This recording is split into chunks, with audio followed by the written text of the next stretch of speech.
अस्सलाम वालेकुम दोस्तों की हाल चाल ने जनाब तुसी देखते पे हो अपना देश पंजाब टीवी ते मैं थोड़ा मेज़बान मोहम्मद नदीम करल। सब तो पहले अपने चैनल को करना है सब्सक्राइब ते बेल आइकन ते क्लिक करना है। अच्छी ते बेहतरीन वीडियो दा नोटिफिकेशन हमेशा की तरह वीरां भरावां ते सज्जणां नूं मिलदा रहे। अल्लाह दे फजल करम नाल वीरां वास्ते अज जनाब गवाल दी और बेहतरीन खास घरें चोण पीण नूं एक नीली दी और खूबसूरत मज की वीडियो लैके हाज़र होए हैं। इंशाअल्लाह वीरां नूं पसंद आएगी। मैं दी खूबसूरती मैं दी थणा दी क्वालिटी मैं नूं अडर क्वालिटी पंडा दे मैं नूं हवाने वीरां दे सामने पिछले पैर मज नूं धोते ने एक हड्डी मैं नूं जवानी रत पित खूबसूरती ते नस्लां हज़ारां मई दे विचों इस मज नूं कदे मिलदियां ने। अल्लाह दे फजल करम नाल साडी कोशिश प्योर नीली दे बेहतरीन और नायाब हीरे लियाण दी हुंदी है। ये जनाब मज नूं तसल्लियां नाल वीरां ने वेख लेना है। मज थल्ले दी बड़ी कमाल है।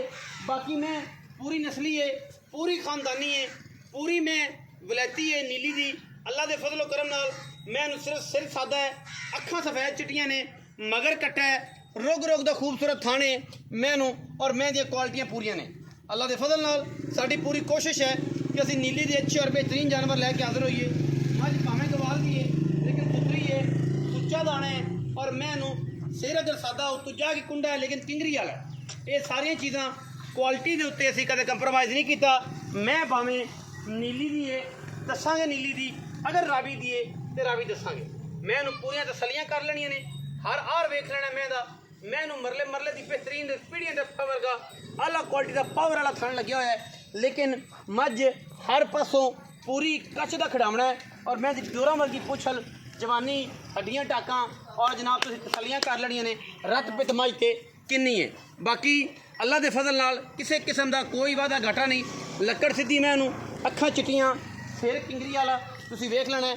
दूसरा थोड़ी जी बिल्ली पैंदी है अखां दोवें बिल्लियां ने मत्थे ते फुल्ली है। मैं सुबह दूजा है तीसरा है या पहला ये सारियां आपां गल्लां मालक ना करांगे। मजीद मामलात जिहड़े ने वो बाबे ना होणगे और बाबा जी अच्छी और बेहतरीन कंडीशन नाल आपां नूं सारे मामलात दसणगे और अल्लाह दे फजल नाल ये मामलात जिहड़े ने अपना देश पंजाब टीवी वीरां वास्ते हमेशा शौक दी गल्लां करांदा है। मैं नूं तसल्ली नाल वेखना है पढ़ लेना है। मैं फुट बाहर कड्ढी फिरदी है कर्मां वाली मगर मैं दे कट्टा है सजरी माजे सूई हुई है प्योर नीली दी है। ये कोई किसी किस्म की दो राय नहीं है। कोई राय है वो ये है कि असीं नीली दे ब्रांड वीरां वास्ते शौक कराई दे ने और जनाब मज पूरी नीली दी और पूरी वलैती है। असीं मैं पिछा टोरिया अगर सूरज पेगा मैं दियां टोरां मैनू ऑर्डर वेख लेना है माशाअल्लाह पूरियां वड्डां ते और बेहतरीन नायाब है नीली का जानवर है। अल्लाह के फजल करम नाल और लेकिन मैं थोड़ी जी सिर तो सादी है लेकिन मैं दुध इंशाअल्लाह अल्लाह के फजल नाल 16 तो 18 लीटर देगी अगर किसी वीर भरा ने ख्याल किया तो अगर इसकी केयर की तो इंशाअल्लाह मझ में किसी किस्म की कमी नहीं है। कोशिश साड़ी नीली की मझां की होंदी है अगर मैं चड्डेबाज अच्छी खूबसूरत थणा की क्वालिटी की मैं सिर तो सादी ना होंदी मैं दा सिर सोहना होंदा तो मैं दी गल्लां ही होर सन। पर जिन्हें दुध पीना है उन्हें सिर चुकी लेना है या जिन्हें घर चोनी पीनी है उन्होंने इस मामले नाल कोई टुकड़ी बंद। उम्मीद है कि रेट भी मज का अच्छा होएगा और मुनासब होएगा और अल्लाह के फजल नाल कोशिश साड़ी होएगी हमेशा की तरह कि असी अच्छे जानवर और मकूल मुल्लां में लैके हाज़र होइए। मगर कट्ठा सो मैं दे और मैं माशाअल्लाह जिन्ना अगे बनना फुट बार उन्ना ही पिछले पासे गल्लां बाबे नाल मगर कट्टा और दुध की जी यकीनी मामूलात ने सारे वो बाबे ने पूछांगे 2 चौइयां 3 चौइयां आप करा के तसल्ली करवा सकीए। ये सारी गल्लां बाबा भोला दसेगा और भोलियां गल्लां ते चंगियां तैन सुनते रंगियां क्योंकि बजुर्ग ने तो बजुर्ग इंशाअल्लाह गल अच्छी तो मुनासिब तरीन करते हैं।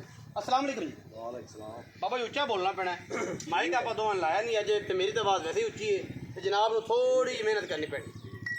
बाबा जी की हाल चाल? शुक्र अल्लाह। नाम भोला ते कम भी भोले। बाबा भोलिया मझ किनवें सूए? भाई दूसरा सूआ सूई। बाबा जी कदों की सूई? अज इहदी पंजवीं चुआई होना आपां करनी। पंजवीं चुआई? हाँ जी। अज तरीक 26 26 की शाम। हाँ पंजवीं चुआई मैं दी मतलब 3 दिन ला लो। हाँ 3 दिन हो गए मझ सूई मगर कट्टा सूं कट्टा जी। अच्छा बाबा जी ये दसो कि मैं दा दुध इस टाइम जो चुआई का सारा छठा फर्द गारंटी होती थोड़ी चुआई दुध किन्ना है और आपां 2 टाइम अगर कोई वीर बरा इत्थे आवे तो आपको तराज ना हो किसी किस्म 10 वारी भी चोल हो 14 किलो चुआ देंगे 14 किलो इंशाल्लाह सारा 7 किलो सुबह 7 किलो शाम 14 किलो की आवाज़ है इस मैं दी बोल दी 6वीं 7वीं चुआई दे ਅੱਛਾ ਬਾਬਾ ਜੀ, ਹੁਣ ਇਹ ਗੱਲ ਦੱਸੋ ਕਿ ਆਪਾਂ ਇਹਦਾ ਮੁੱਲ ਵੀ ਇੰਨਾ ਹੀ ਪਿਆਰਾ ਕਰਨਾ ਹੈ ਜਿੰਨੇ ਦੇ ਪਿਆਰੇ ਸਿੰਘ ਨੇ, ਜਾਂ ਇਸ ਤੋਂ ਕੁਝ ਜ਼ਿਆਦਾ ਕਰਨਾ ਹੈ? ਭਾਈ ਆਸਫ ਦੇ ਮਾਸ਼ਾਅੱਲਾ ਖੂਬਸੂਰਤੀ ਨੂੰ ਵੇਖ ਕੇ ਮੈਂ ਦਾ ਮੁੱਲ ਕਰਨਾ? ਮੈਂ ਤਾਂ ਮੁੱਲ 4,80,000 4,80,000। ਅੱਛਾ, ਕੋਈ ਪਿਆਰ ਬਾਬਾ, ਪਿਆਰ ਐਂ ਨਾ ਕਰ ਬਾਬਾ, ਬੋਲਿਆ ਤੈਨੂੰ ਬੋਲਾ ਕੀਤਾ ਤੂੰ ਵੇਗਾ ਨਿਕਲ ਗਿਆ। ਮੇਰੀ ਸੁਣ ਗੱਲ, ਜੇ ਤਾਂ ਮੈਂ ਸਿਰ ਸਾਦਾ ਲਾਉਂਦਾ ਮੈਂ 8 ਲੱਖ ਦੀ, ਉਹ ਤਾਂ ਫਿਰ ਦਿਲ ਹੋਰ ਹੈ ਨਾ, ਰੱਬ ਦੀਆਂ ਵੰਡਾਂ ਨੇ। ਬਾਕੀ ਮੈਂ ਇਹਨੂੰ ਕੋਈ ਸ਼ਾਇਦ ਜਿਹੜੀ ਗੱਲ ਪੱਕੀ ਸੁਣਾ ਯਾਰ। ਬਸ 4,60 ਦੀ ਮੈਂ ਦੇ ਦਿਆਂਗਾ। 4,60,000। ਹਾਂਜੀ, 480 ਕਿਤੇ ਹੈਗੀ? ਅੱਗੇ ਜਾ 20,000 ਛੱਡੀ। ਹਾਂ 20,000। 4,80,000 ਰੁਪਏ ਬਾਬਾ ਬੋਲਾ ਕਹਿੰਦੇ ਨੇ ਜੀ ਇਹਦਾ, ਤੇ ਲੇਕਿਨ ਪਿਆਰ ਮੁਹੱਬਤ ਪਾ ਕੇ 4,60,000 ਰੁਪਏ ਵਿੱਚ ਕੋਈ ਚਾਹ ਪਾਣੀ ਚਲੋ ਉਹ ਤਾਂ ਹੋ ਹੀ ਜਾਂਦਾ, 19 ਵੀ ਹੋ ਜਾਏਗਾ। 4,60,000 ਰੁਪਏ ਦੇ ਵਿੱਚ 19 ਵੀ ਲਾਡ ਪਿਆਰ ਹੋ ਜਾਏਗਾ। ਵੀਡੀਓ ਲੱਗੀ ਅੱਛੀ, ਵੀਡੀਓ ਨੂੰ ਕਰਨਾ ਲਾਈਕ ਸ਼ੇਅਰ ਤੇ ਕਮੈਂਟ, ਔਰ ਆਪਣੀ ਰਾਏ ਨਾਲ ਸਾਨੂੰ ਕਰ ਲੈਣਾ ਜ਼ਰੂਰ। ਪਾਕਿस्तान जिंदाबाद, पाक आर्मी हमेशा जिंदाबाद।